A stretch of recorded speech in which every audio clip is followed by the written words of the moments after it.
Voilà, il y a beaucoup de choses intéressantes qu'on entend lorsque vous Oui. parlez. Et justement, il a été question d'actualité, qui a Oui. créé une polémique. Donc, Voilà. je vais laisser...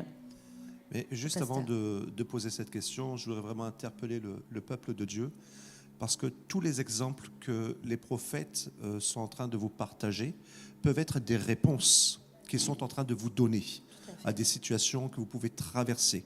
D'accord ? La parole de Dieu nous dit que Dieu parle tantôt d'une façon, tantôt d'une autre. Oui. Et je crois qu'il est en train de parler au travers de la bouche de ses prophètes. Et il y a plusieurs personnes ici qui sont en train de recevoir des réponses de par des similitudes qu'ils ont vécues dans leur vie et que les prophètes, justement, dont les prophètes, ont rendu témoignage. Amen. Amen.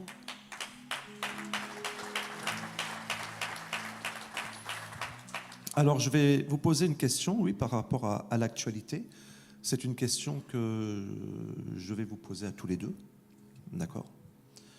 Récemment, lors de son passage à la conférence C'est Pentecôte à Abidjan, le révérend Bénin a fait des déclarations sur les prophètes qui, je dois dire, a créé une polémique sur la toile.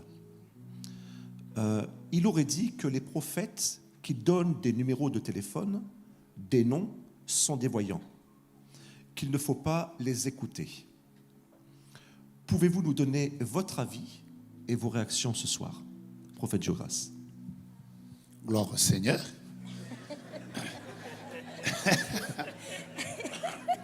Il a fallu que ça tombe sur toi. Il fallait. J'aurais pensé que ça commençait par le prophète parce qu'au moins lui, il était dans la salle. Mais je vais donner mon avis. Et je voudrais d'abord dire que quand un père, au niveau de l'évangéliste Béni, il parle, il est quand même important de savoir pourquoi il a parlé de ça. On ne peut pas vite se jeter dans ce courant des personnes qui se lèvent et qui condamnent, qui disent il n'a pas bien dit.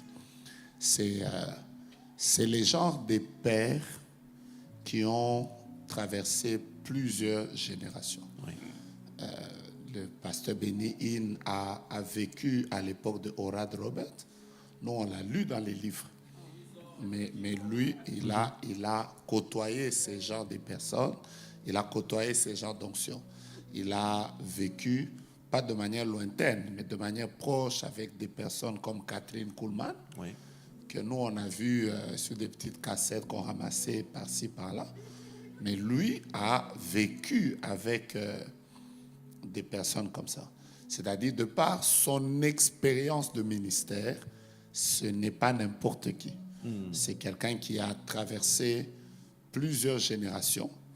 Il a vu plusieurs choses dans l'Église. Et quand un père de cette trempe parle, je pense que les enfants se taisent, ils écoutent, après ils tirent des leçons. Chacun tire des leçons sur pourquoi il a dit. Je ne pense pas qu'à son niveau, il peut le dire parce qu'il a envie de détruire les prophètes. Je ne pense pas. Son amour pour l'Église, quand je parle de l'Église corps du Christ, n'est plus à démontrer. Je crois qu'il a vécu plusieurs choses. Je ne pense pas qu'il a dit parce qu'il voulait jeter les prophètes en pâture. Alors, je prends d'abord cet aspect des choses pour nous faire comprendre l'homme qui en a parlé. Si c'était quelqu'un d'autre, on aurait pu dire, voilà, ok, c'est un païen, mais c'est un père qui a traversé des générations, qui en a parlé. Sûrement qu'il en a parlé sur base des faits, ou des constats, ou peut-être encore Dieu voulait préserver l'Église de quelque chose qui va arriver dans la suite. Donc, un homme sage, quand il entend un père, il prend d'abord. Il prend sur lui et c'est sage. Amen. Maintenant, moi j'ai essayé d'écouter, je n'étais pas sur place, mais toutes les vidéos, j'ai dû rentrer dans le message, l'écouter de fond en comble pour comprendre en fait ce qu'il disait. Je ne vois pas en quoi il a décourager le mouvement prophétique. Mais au contraire, comme tout père, il est important que le mouvement prophétique ait des garde-fous. C'est Parce ça. que Amen. le prophétique est beau, il attire, c'est très bien quand on vient, on donne des adresses, des numéros de téléphone. Déjà, je sens que ça commence à venir. Hein? Donc, c'est très beau toutes ces choses. Mais il est important, comme disait le prophète tout à l'heure, la vie de prophète n'est pas très facile. Hein? Oui. La vie de prophète n'est jamais facile. Dans la vie de tous les prophètes, il y a le mépris. Il y a la solitude. Les prophètes, parfois, sont des personnes entourées, mais très seules. Donc, vous pouvez les voir avec beaucoup de foule, mais ils vivent des solitudes compliquées. Dans la vie des prophètes, il y a la contestation. Par exemple, je vous donne un cas. Vous savez, il y a des versets dans la Bible que nous lisons très rapidement, hein, mais si vous les mettez dans le contexte, imaginez-vous que Ésaïe se lève, il dit... Dieu me dit qu'une vierge va concevoir. Et elle enfantera un fils, voilà, c'est lui qui sauvera. C'est beau quand on le lit dans notre génération, hein, mais mettons-nous dans le contexte des gens de son époque. Donc les gens lui auraient dit, écoute, reviens sur terre, qu'est-ce qu'il y a? Comment tu peux dire qu'une vierge va concevoir? Tu as vu ça où? Je crois qu'il y a même des gens qui l'ont traité de faux prophète et tout. Et l'ironie du sort, c'est que le gars est mort sans avoir vu une vierge tomber enceinte. Donc je crois que le jour de son enterrement, là, il y a des gens qui disaient « Oh, un faux prophète ». Il est mort sans avoir vu ça, parce que Jésus est né des années après. Une manière de dire qu'un prophète peut dire des choses que lui-même ne verra jamais. Mais que Dieu va accomplir parce qu'il est fidèle à sa parole. Amen. Vous voyez un peu.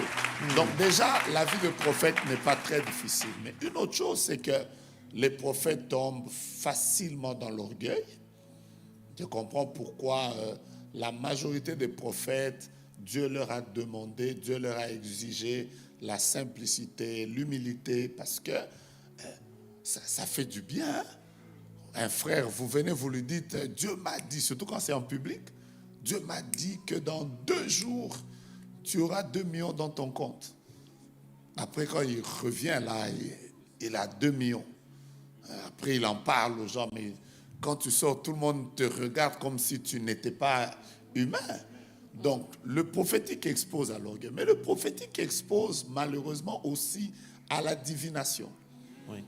Vous pouvez facilement être possédé par des esprits parce qu'on est à la recherche des détails. Les prophètes actuellement, nous tous, nous coulons dans ça, mais les prophètes actuellement ont difficile à accepter que je peux prophétiser sans avoir donné le nom, l'adresse, le numéro de téléphone. Tous les jeunes actuellement, c'est... Seigneur, il faut que je voie les numéros. Il faut que je voie...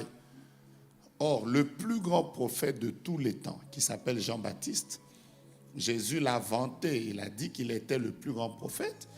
Il n'a jamais donné des adresses. La plus grande prophétie qu'il a donnée, la plus grande, et la seule que moi je connais dans la Bible, il a juste dit, voici l'agneau de Dieu qui ôte le péché du monde. Mais c'est la seule prophétie exacte. Les autres, là, il n'a pas donné de prophétie. Donc, une manière de dire, on n'est pas grand parce qu'on est dans les détails. On est grand parce qu'on est fidèle à ce que Dieu nous a dit de dire. Amen. Alors, un père comme le pasteur Benny Hinn, quand il fait comprendre aux gens que le prophétique, ce n'est pas seulement ce modèle que vous vivez. Vous devez faire très attention parce que dans ça, il y a aussi des gens qui ont contacté des divinités. Je pense qu'il faut juste l'écouter sous cet angle et non pas commencer à tourner comme si les prophètes sont les plus grands blessés des ministères. Mais toujours est-il que nous tous, nous savons que les détails là, c'est biblique. Par exemple, quand Dieu apparaît à Ananias, je suis dans Actes des Apôtres, au chapitre 10, il lui dit, va sur telle avenue qui s'appelle la Belle, tu vas arriver à tel endroit, tu trouveras un homme qui s'appelle Saul de Tarse, il est aveugle, ça fait 3 jours. Mais c'est une adresse que Dieu lui a donnée. Tout à fait. Donc, il lui a donné et le nom, et l'adresse, et le numéro de l'avenue. Donc, ces choses sont bibliques. Amen. Amen. Amen. Vous voyez? Amen. Quand Jésus lui-même apparaît à un monsieur, il lui dit, tu étais sous un figuier et tout ça, et tu es un homme en qui il n'y a pas de fraude. Mais ça s'appelle détail. Oui, Donc, oui, une manière oui, de dire, oui. ceux qui coulent dans ça, couler dans ça, mais tout en sachant que les pères ont mis des garde-fous, Oui. rester dans ces garde-fous. Ça, c'est ma compréhension. Amen. Merci beaucoup, prophète. Ça me conduit à apporter quand même une petite subtilité qui, je